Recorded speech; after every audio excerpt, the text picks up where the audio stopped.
Hello, this is Robert, and I'm going to talk about co-occurrent features in semantic segmentations. So now consider that your model encountered this kind of animal, and it's actually challenging task to classify this object because it's visually similar to elephants and a mammoth.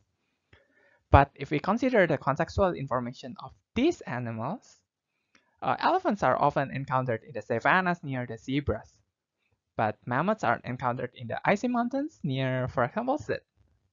And later, if we found that the objects is found in the icy mountains, we can safely assure that this is actually a mammoth. That's actually the current problems we found in the FCN. First, it used the local receptive field so that it cannot capture two highly dependent features across spatially disjoint regions. And the second thing is that it does not utilize the co-occurring features, although that co-occurring features is very useful to disambiguate objects.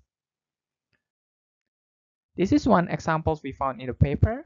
We often see the boats on the sea rather than the river, but FCN cannot predict the sea that is far away from the boats, as we can see in these examples.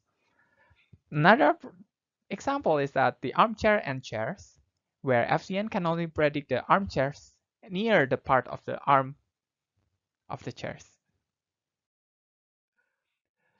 So the proposed solution is that it uses the co-occurrent feature models to model how likely two features will co-occur in the same image using some kind of probability distributions over softmax. One thing that I want to highlight is that there are two learnable parameters in this formula, which are phi c and phi t, and this is obtainable from a feed-forward neural network. If you guys familiar with the text processing, this is very similar to word2vec. Another problem that is highlighted in the paper is that co-occurrence is actually independent features. For example, if we see this image, chairs are often co-occurring with the humans in the indoor, but they are more co-occurring with the buildings in the outdoor sense. So to mitigate this, they propose extensions of the co-occurrence feature models, which is ACF, to recap the whole scenes before making an individual predictions. This is a formula of the ACF. As you can see here, it used the probability distributions from the previous formula, and it introduced the new learnable parameter, which is psi. So now I'm going to talk about the architecture in the CFNets, which is what's proposed in the paper. As you can see here, the top part is the standard FCN for semantic segmentations. What's really added into the network was the ACF model, which is actually just appending the features before the final convolution part.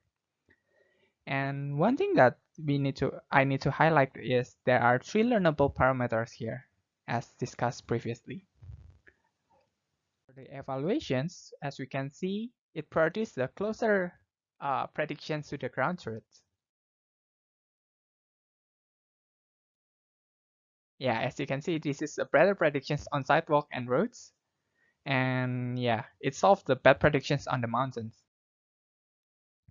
And this is quite interesting because the CFNet can predict better on the mirror because the mirrors are actually co-occurring with this kind of lightning. And for the evaluation part, it produced a better score in the MIOU in this Pascal context and ADE 2000 dataset. And also this is more detailed in the Pascal VOC 2012. And yeah, in overall, it produced a better IOU.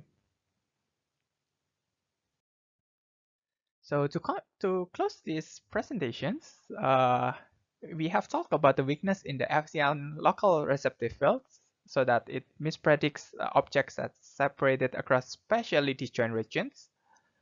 And we have talked about the usefulness of the co-occurrence features in semantic segmentations. Thank you.